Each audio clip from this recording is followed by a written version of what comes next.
Ladies and gentlemen, I just finished watching from Season 4, Episode 4. It feels like we're flying through these episodes now, and today I'm going to be breaking down the entire episode, so stick with me, hang around. We're going to be here for the long haul, talking every scene and just breaking down my feelings and all of that stuff. So we're diving right in to Scene 1, where we pick up with Donna, Henry, Tabitha, Boyd, Jade, and Ellis, and they're all in the police station looking down at that yellow suit that was discovered in the last episode when Henry freaked out about it, peed his pants, and says he told himself that it wasn't real. They're all discussing what it could be and why Victor peed his pants and what it can mean, and they're asking where is the guy who wore it. Boyd thinks it's best to go and talk to Victor right away, but Henry doesn't think that that's the right approach. Henry thinks that he should be the one to actually talk to Victor and all of that stuff. And it comes up in the episode that Henry has a little bit of a problem. Like he mentions, he's like, just for a period of time, these were paintings in my living room, and now they're here, and it's just absolutely crazy and all of that stuff. And after Henry goes away because he's going to go tell Victor and talk to Victor, Donna asks if Henry knows that Tabitha is Miranda. And Tabitha says that she doesn't know if it's real, so she doesn't exactly know how to go about saying anything. And Jade steps in and argues with that logic, saying that it is real. And Jade is seriously thinking, as this is going on, he's seriously thinking about taking those mushrooms that he found out in the forest when Victor peed his pants. He's considering actually doing them. And Boyd is all for it, despite saying, he gives like the caution, like this could scramble your brain. He doesn't know how it's going to affect him. Boyd is all for it in the sense that he doesn't have any other choices. There's no other options to try things. And if Jade can unlock things out of his brain, if there's any answers in his head, he says that he needs to get them out. And Boyd, which I think is funny, Boyd is going to be Jade's trip sitter. And not that Boyd is like the worst person I could think to be a trip sitter, but he is probably the last person out of anyone I'd pick to be my trip sitter, because I'd just imagine him tweaking the fuck out the whole time, and I'd sit there thinking he's the devil. Literally, I'd be freaking the fuck out. Anyway, Boyd and Ellis are getting ready to go on that food trip, and Tabitha asks Boyd to give her and Jade a minute. So that's kind of where that scene ends, and that was the whole breakdown, them speculating on the man in yellow, who they don't realize is among them as Sophia, which brings us to the second scene we see in Sophia, who is looking through what looks to be notes and photos in Sara's house. And then Sara comes in and she wants to talk with Sophia. She asks if Kenny told her about what happened earlier with her killing her brother and going to kill Ethan, and asks Sophia why she would want to live there. Sophia claims that Sara is a good person and believes that this place does bad things to good people, which is interesting because she's the one doing the bad things to good people. Whatever. Anyway, Sophia after Sara leaves that room, she like smiles and then leaves the room. Sophia starts doing this ritual thing. It sounds like she's speaking in Latin, doing some sort of like curse or ritual. And when Sara, like as she's walking down the steps, Sara starts to have those torturous voices in her head that she had 2 seasons ago where something was talking to her. This is crazy. It's so crazy that we have the two of these people living together. It's absolutely terrifying as to what that could mean for the story. So I'm really interested to see where that goes, and it's already starting. And in this episode alone, we see where this goes even further, and we're going to get to that. Like I said, I'm breaking this down scene by scene, but it's very, very exciting to me to see that we have these two characters together and how that's going to come to be. After this, we see Tabitha asking Jade why he was in the woods with Ethan. We see the immediate aftermath of the first scene with all of them speculating about the man in yellow. And Jade says that she should ask Ethan that question. Jade asks if Ethan told her that he saw Jim's ghost in the forest, and she tells him that he did. And Jade reinforces that Jim told Ethan to find the Lake of Tears, and he asks if that sounds familiar at all. She says that it's not real, which is so interesting to me. Like the regression of this character saying things aren't real. Like, Why would you think that? I don't know why she would think that. Anyway, Jade says, to a really good point, he reinforces that sometimes kids just feel more comfortable living in their own imagination. Sometimes believing in impossible things helps, actually. Tabitha's seemingly on the verge of tears because she's apologizing to Jade for what she said in the bar, and I'm glad we finally got that. It really is good to see. Jade says that she wasn't wrong, and then she leaves and tells Jade to be careful with the mushrooms, and Jade eats the mushrooms in a really hilarious way where he's like, I don't know why, I just think it's so funny. Afterwards, we see Tabitha go back to her house, and she's calling for Ethan in the house. And Ethan's playing with the radio, trying to communicate with Jim. So Tabitha walks in, and when, like, in the middle of him doing this, and she asks why Ethan didn't tell her about the Lake of Tears. And Ethan says, to a very good point, that she wouldn't believe him. He says that Jim told him that he needed to find it. And he says that when I find it, that'll prove that it's real. Ethan tells her that he's not gone, and Ethan tells her, I should say, that Jim is not gone and that he's still here. Tabitha says to that point, okay, then pack your bag, we're going on a trip. And I'm really glad, like I mentioned, to see that we have Ethan actually saying that he doesn't think his mom is going to believe him, which is so backwards, I feel like, because we're talking about someone who discovered that she's been coming here for centuries, and she doesn't believe a mythical story. I do find that really interesting. To the point of these mythical stories, we move right to the next scene. It's Randall and Julie. They're reading The Flight of the Chromonocle and the Adventures of the Grand Gulagog. And Julie asks if Randall finds anything inconveniently. He's flipping through the books, and he finds something about a Storywalker Fred, who's a distant cousin of the Grand Gulagog. Storywalker Fred was an elevator repairman, they discover, who spent his weekend storywalking as he pleased through all of the wondrous tales and adventures of our time. As they're discovering this, Tabitha comes in, and then they throw the books in the back to hide them, which I find interesting. Again, same sort of thing. Why are our characters not talking about this and not being open about this? And why is she hiding the books? Whatever. Anyway, Tabitha's asking Julie to come on the trip that her and Ethan are going on to help Ethan find the Lake of Tears. Tabitha's reasoning is she doesn't want Ethan to sneak off by himself, and that's why she's going on the trip, to help him look for it, even though she doesn't believe it. She just wants to keep him safe. I understand that, but Julie doesn't want to go, and she says she'll stay with Randall. And Tabitha obviously has a bit of a problem with that because it's the obvious reasons. Julie tells Tabitha that it's not like that, insinuating that it's nothing sexual. And she says that she'll stay in the clinic because Christy and Marielle are there. And Tabitha asks to talk to Randall outside for a minute. Tabitha then tells Randall outside that she doesn't know Randall. She doesn't know who you are, what you want. But Julie trusts you, and she feels safe around you. And she tells him that she needs him to look her in the eyes, and say that you understand what she'll do if you ever do anything to break that trust. It's a great moment for Tabitha, and I love seeing this because she now has to kind of, in a sense, assume this responsibility that Jim had of having those kinds of conversations. And I like that we're getting human moments like that. And obviously Randall says he does.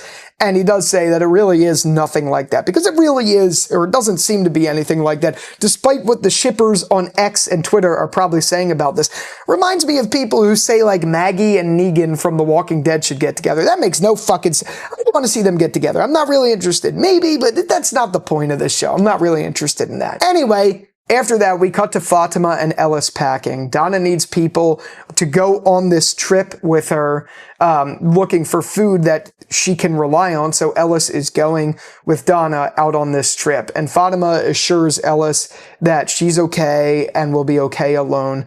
So Donna walks out of the colony house, and she tells Kenny to keep an eye on Fatima while Ellis is gone, because obviously Fatima's gone through some shit. She's seen some shit. And Tabitha comes with Ethan, asking if they have room for two more people to see if they could fit. Donna says the more the merrier, and then they venture out into the woods. And this kind of goes to what I talked about with Liz Saunders when I interviewed her, about her venturing out. She explained that they're going out looking for food, and we know from the trailer that in that village out there, we could see that the monster thing, whatever that is, that we still don't know what the fuck that thing is, that thing comes into that village-looking thing, And we have everyone who seems to have been going out on this trip there. We have Tabitha was there. We could see her in the shot, and we could see them breaking into the village.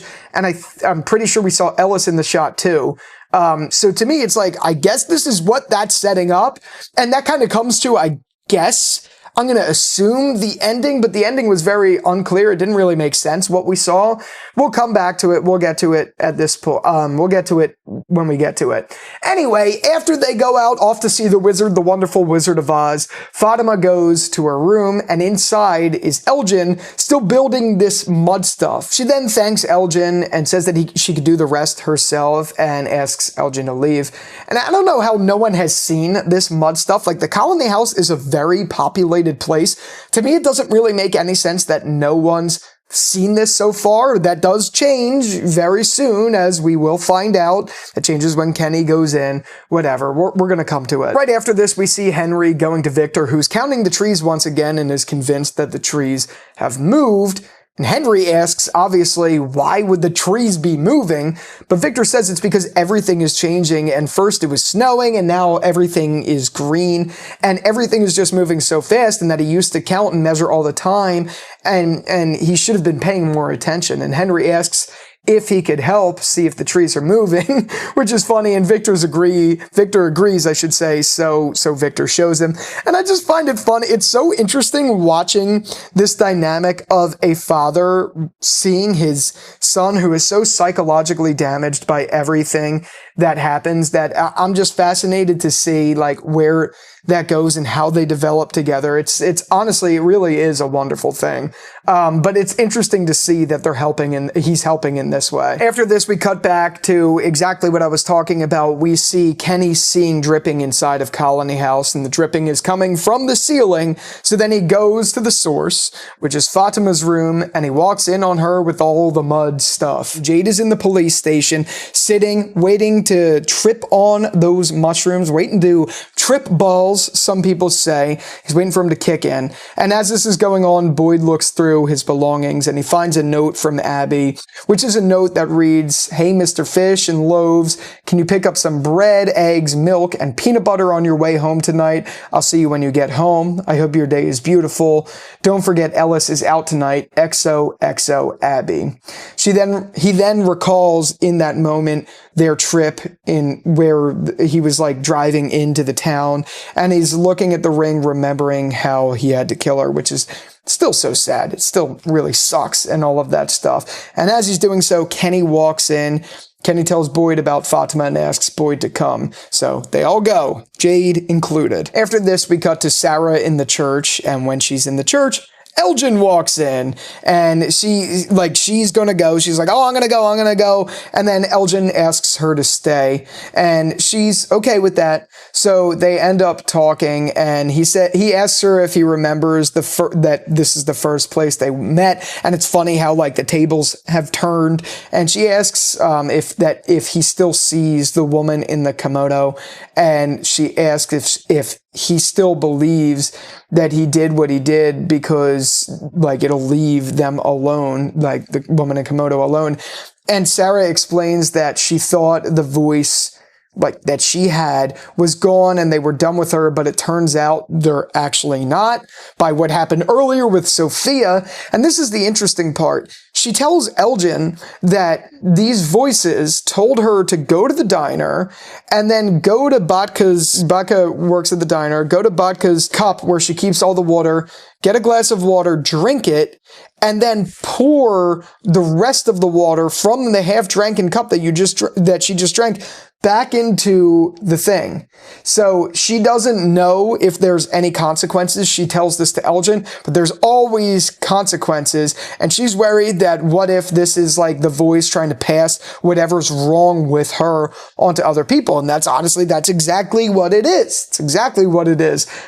She's really worried about it. And she also understands, and they both have like an understanding of this place has been talking to them. This is like what it is. They had to do what they had to do, and it is what it is. Which is crazy that Elgin is at least willing to have this conversation after this stuff. It's actually kind of fascinating to me that he's willing to do that. whatever, they have that conversation, and she's just worried that bad things will keep happening if she doesn't do what the voice tells her to do, which comes back to a crazy moment later on, and we're going to get to that for sure.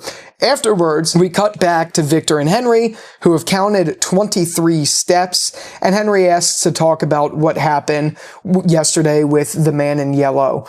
And Victor thinks that the trees have moved a little bit. He's still like ignoring him. And Henry still keeps nudging about what happened yesterday. And Henry asks if, referring to the yellow suit, when Victor cried, saying he told himself he wasn't real, like if they were connected. And Victor nods his head, acknowledging yes. And Henry keeps pushing for more and more information about the man who wore that suit. And Henry assures Victor that he could tell him. And Victor starts walking away and tells Henry to follow because he's going to show him something. And this comes back later on in the episode in a very demented way, which we're going to get to. Afterwards, Kenny, Boyd, and Jade all go to Colony House together. Jade's like starting to feel with it a little bit. I don't think so. I don't know. He's getting ready to trip with his wonderful trip sitter. And Boyd tells Jade to just go sit somewhere while Boyd and Kenny go into Fatima's room. And Boyd asks Fatima to tell him what's going on, and she says that she's making a monster. And what the fuck? We're gonna come to it, but what do you mean? What do you mean we're gonna build a monster? What is that gonna do? Anyway, after this, we cut back to Julie and Randall, and the Grand Gulagog asks Fred about Storywalking, is what Randall's reading. And so we get more of this. We get more exciting stuff. The Grand Gulagog asks Fred about Storywalking, and how do you choose a point in the story that you wish to see. Fred replied that you have to create a bookmark, and Fred discovered that by leaving a bookmark somewhere in the story that he could choose whichever chapter that he wished to visit. And she explains to Randall that they have to make a bookmark. Julie is starting to think the right way about this, and maybe this crazy book, maybe this whole thing is this author of this book is like maybe he was here. Basically, that's basically what this comes down to. She basically explains to Randall that what if all the crazy shit that's here has been seeping out into the real world, and she comes to the realization that Tabitha, her mom, has been dreaming about this place since she was a little girl. She says, who knows how many other kids have had dreams about this place, or authors like Kay Dillon, like I talked about in my Lake of Tears video, are like, who knows if these people have been thinking this or have even been here or something like that. And maybe Kay Dillon doesn't even know, but he's writing the map of a place he's experienced in his mind. Just like how Elgin had dreams of this place. Just like how Tabitha had dreams of this place. Just like how Ethan has been reading dreams of, like, you know what I mean? She believes what the quiet part out loud, and it's really interesting to me that we're getting this reveal from Julie, not from anyone else, but from Julie. I thought it would be Ethan, but Julie is the one that is coming to her senses, and she basically says, like, what if this was a map? What if this book was a map? I think that is so interesting, and Randall doesn't believe it because none of our characters believe any frickin' thing that happens in this town, but he does say that there are many books about time travel and all of that stuff. But Julie fights back with something that I find equally interesting, and she says that out of all the books that are there, this one came into town with them, and that can't be a coincidence. I agree, it can't be a coincidence. It also can't be a coincidence that this book was not written, it's not a real book. It's a book that was made up for this show. I find that so fascinating and so interesting. Basically, all of this is that she's firmly convinced that if she's right, then maybe it's an instruction manual on how to save her dad, and she's going to try to help her dad whether Randall wants to or not. And I find this so interesting, and I'm so glad we're seeing this flight of the Chromonocle and the Grand Gulagog actually return for something seemingly really useful. I'm so excited for what that can mean. Anyway, after this, we cut back to the Fatima and Boyd stuff, and Fatima's discussing that making a monster is making a golem from something she learned from her dad about. She explains that this is the best way she knows to fight back. But before we get that, they leave the room and Boyd and Kenny go talk, and Boyd explains to Kenny the golem thing. and explains that it's religious folklore and all of that stuff, and it's meant to protect people. And Kenny is really concerned that the Fatima that is upstairs is not the Fatima that he's always known, and he's trying to convince Boyd of that as well, because he's concerned for her. And I mean, I think he has a right to be, as we come to find out later in this episode, and I'm going to jump around a little bit, but it is revealed that Fatima has a connection with Smiley still after the birth, and that is really fascinating. We're going to come back to it. I don't want to dive like super deep into that right now. Afterwards, we cut back to Donna and the group walking to camp, and Donna, as they're walking towards camp, Donna asks Tabitha what the hell she's doing out there, and she explains that she doesn't know and asks if it has to do with everything that went on with Jim's death. And Tabitha says that she doesn't know what she's supposed to do. She has all these memories in her head of being other people's, memories that might have answers, but she's terrified of what it'll cost if she goes too far or find out too much. Like, she's worried things might get worse. And she knows that she's failing, and she gets all upset about this, and she thinks that Ethan's going to the Lake of Tears, and she knows it's not real and all of that stuff. And then they have this really, really nice moment where Donna asks everyone to take a break. So Donna and Tabitha sits down, and Donna says this great thing where she's like, if there's anyone that's going to be taking risks, it should be me, because the kids and you are just as much family as any family she's ever had. It's, again, moments like this, stuff I've talked about in my episode 3 review. It's moments like this that I just absolutely adore. I love when our characters come together and have these wholesome moments. I think it's one of those things that just makes the show just so great. And anyway, as that's going on, they hear Ethan shouting, because Ethan finds a bird that seems to be hurt, and like one of its wings is hurt. And Ethan says that this is a sign, and if the lake at the settlement that they're going to is really the Lake of Tears, that maybe it will fix the bird. So they take the bird with them to see if that'll help. Afterwards, after all of that goes on, we cut back to Sophia, and she's looking at Dale's grave in the pool. And Marielle and Christy are in the diner looking out at Sophia, saying that Marielle's saying that she can't imagine what Sophia's going through, or if she's handling it well, or just hasn't accepted it yet. And you can tell they're starting to like not suss her out, but just like kind of put her behavior, like poke fun at it, like her praying. They find that a little goofy, and they both even laugh at that. As that's going on, as they're talking in the corner, Sara comes into the diner with every intention she has of taking a sip of water and putting it, in the pitcher. So Botka comes in, catching her in the act about to do this. And the one thing I like about this that I have to point out is Botka offers Sara a job back at the diner. Sara asks Botka to dump the water that she was about to go ahead and do the thing. She asks Botka to dump the water. And as soon as she does this, Sophia falls into the pool. And I find this so freaking fascinating, because this is directly the shit that I love. It is directly manipulating Sara, because obviously Sophia did this, and Sophia is playing with Sara's head. Because as soon as Sophia falls, she breaks her arm, all of that stuff. Sara sees this as, oh, for sure, this is that sign that they said bad things would happen one by one to other people. So Sara then goes running right back in, takes a sip of the water, puts it back in the pitcher, and then sits and waits to see who drinks the water. Really interesting manipulative stuff. This is the stuff that I think is the strongest that the Man in Yellow is doing. Stuff that I can't wait at all to see. Oh my Lanta, I can't wait to see where this goes. I'm so excited about moments like this. I absolutely love them. Anyways, after this, we see Jade. He's walking out front of Colony House to see Boyd, who's sitting on the stoop, and he asks Boyd if they're done there. Boyd says, no, not yet. And Jade was actually eavesdropping on everything and knows about the mud monster.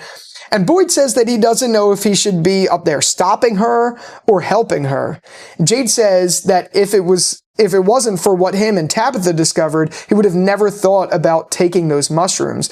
His point is that something changed. It made him realize that he had to do something drastic before it was too late, even if everyone around him thought he was insane. And the question really that Boyd should be asking Fatima is not why. It's why she's making it right now. And I find that very interesting, and that is something that happens. We're going to get to that in a minute. Afterwards, we cut back to Donna's group arriving at the settlement, and they see the totems, and Donna says those things are creepier in person, and Ethan says it's to ward off evil spirits. Ethan tells Tabitha that they need to bring the bird to the lake, so that's the little shot we get. And I'm really interested to see, because like I said, I'm going to assume that based off of the trailer we got, this is where the shit goes down with the frickin' thing that comes exploding through the frickin' village, because they're at this camp, and it looks like the same place. I don't know. Very interesting to me. We're going to come back to this a little bit towards the end. After this, Randall comes into Tabitha's house with Julie, with what Julie asked for. And he comes up the stairs to see Julie, who is cutting her hair. So now we have an explanation that Julie does cut her hair. But the reasoning she does it is because the last time she went through the ruins, one of the monsters grabbed her by the hair. So she's cutting her hair so that it doesn't happen again. And I'm glad we're getting that sort of explanation from Julie. It makes logical sense, even though the hair's short, you can still pull it. It's still long. You know what I mean? I don't know. Whatever. Anyway, after this, we see Julie and Randall at the ruins. And I'm not going to lie, I've seen this episode in preparation for this review quite a bit. And again, up to this moment, I've only seen this episode, but because I've had the screeners, I've had the ability to watch an episode multiple times before making this review.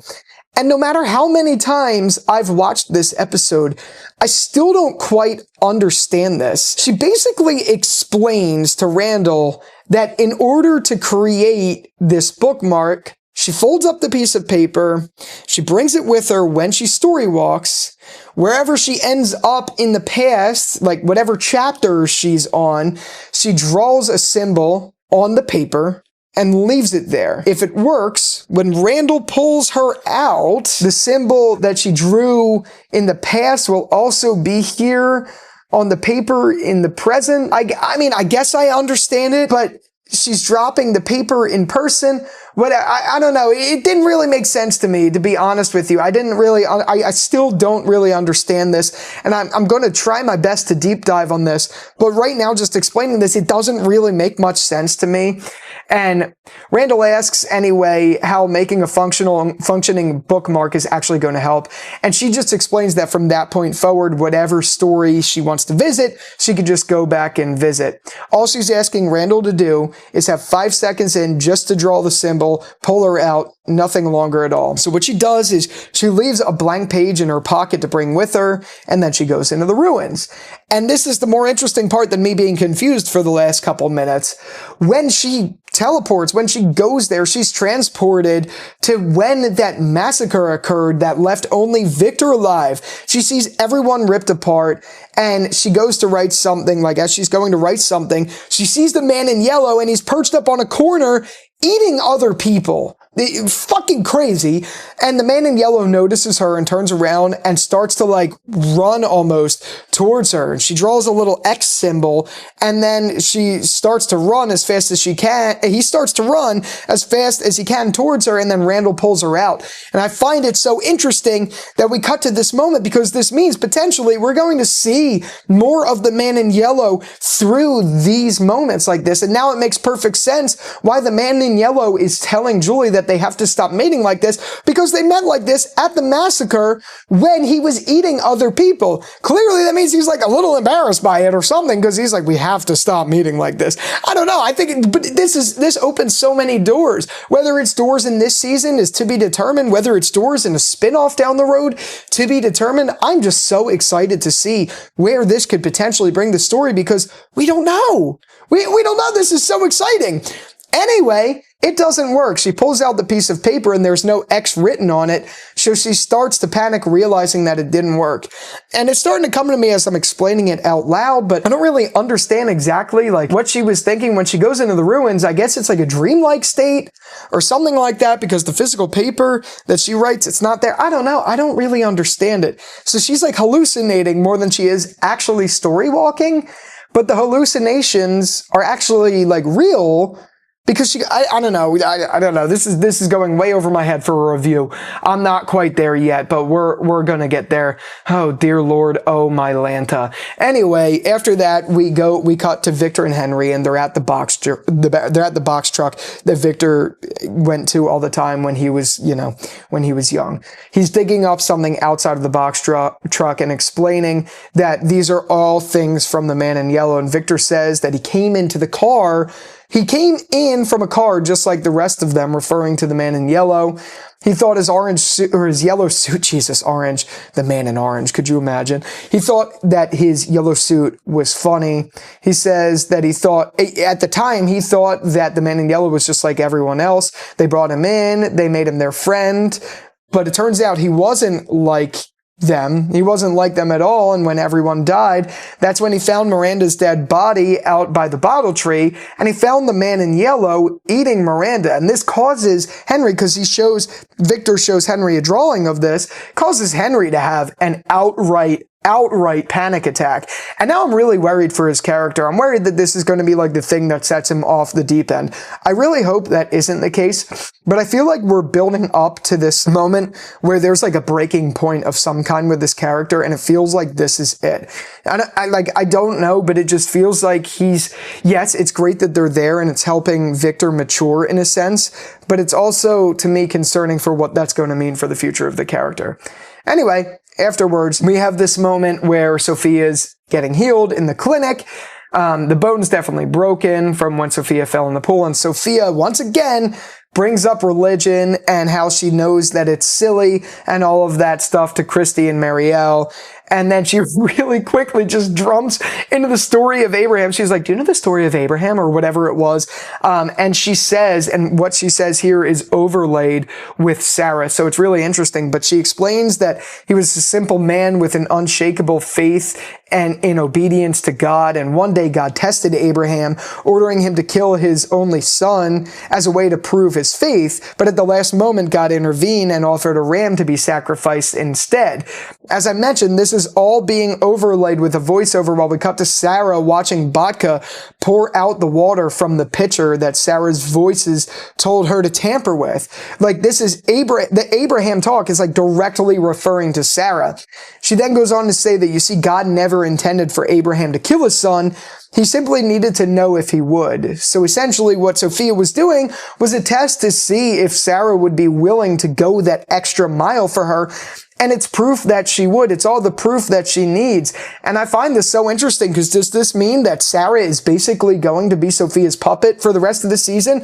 Definitely really worried about it. I'm really interested to see what that could mean for sure. Anyway, after this moment, we cut back to Boyd in Fatima's room, and Boyd finally asks the question as to why she's doing this now. Fatima explains that there's a connection.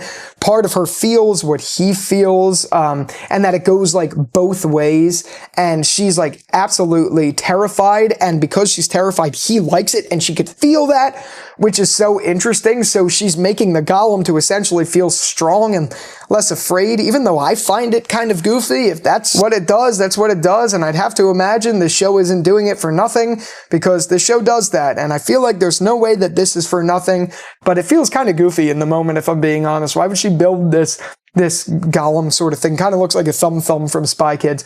Whatever.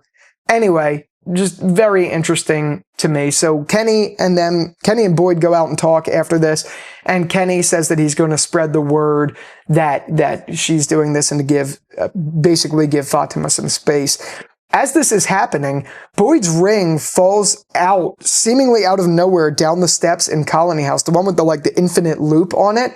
So he thinks this is really bizarre, because he didn't bring it with him. So they leave right away and go to the police station, and he goes right into his room to look for the ring, and he finds it. So he finds the ring, and then he finds the other ring, which, very interesting. He sees both of them, and then it disappears. I'm so confused. I have no idea what this means. I'm assuming this is just Abby or everyone messing with him. I don't know. Very interesting to me. So then after this scene, this is towards the end of the episode. This is actually really it. Ellis and the two characters, I think I have their notes. One is named Roger, and the other, I think, is Patty. Correct me if I'm wrong, but They're all like gardening or something. They're grabbing food, I guess, at the lake near the settlement. And they're talking old cartoons. They're having jokes. Meanwhile, Donna, Tabitha, and Ethan go to the lake with the bird, and Tabitha and Donna put water on it to test if the bird will get healed from it, which is really interesting. And Roger, one of those characters, he then like notices a rope as they're pulling up food.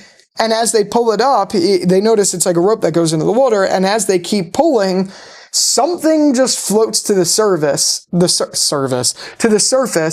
which we don't see what it is. And that's how the episode ends. No fucking idea what that means. No idea at all. I don't know what the hell that was. That's one of those cliffhangers that I was like, what the fuck? Are you kidding me? We gotta wait a whole freaking week for this? God damn, it's stupid. Whatever.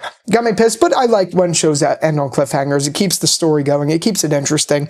So yeah. Anyway, this has been a long-winded breakdown and my thoughts of this episode. I like this episode. I definitely think out of the 4 that we've seen up to this point, 3 and 4 are, I'm not going to call them the weakest, but I don't think they as much shine a light to episodes 1 and 2. Not to say that they're bad, because I genuinely don't think so. I'm enjoying every bit of this. I'm still like really, really, really hooked. But these 2 were definitely, I don't think, on the same level as the first 2. That doesn't mean they're bad. There was a lot of substance in this episode. I don't know. I just hope we kind of get back to an episode 1 and 2 sort of level. Not that I need everything to be explosive and action-packed and crazy all the time, but I think maybe sometimes this has happened with the show where there's been like a couple lulls, then it picks up. I hope that's the case because we have really good foundations built up here. Anyway, I can't wait to see what comes next. And I definitely want to hear from you. How do you feel about this episode? You somewhere in the middle, all of that stuff. Can't wait to hear that from you down there in the comments. And with all that out of the way, thank you again so much for watching this video. And until the next one, I'll talk to you later. Peace out.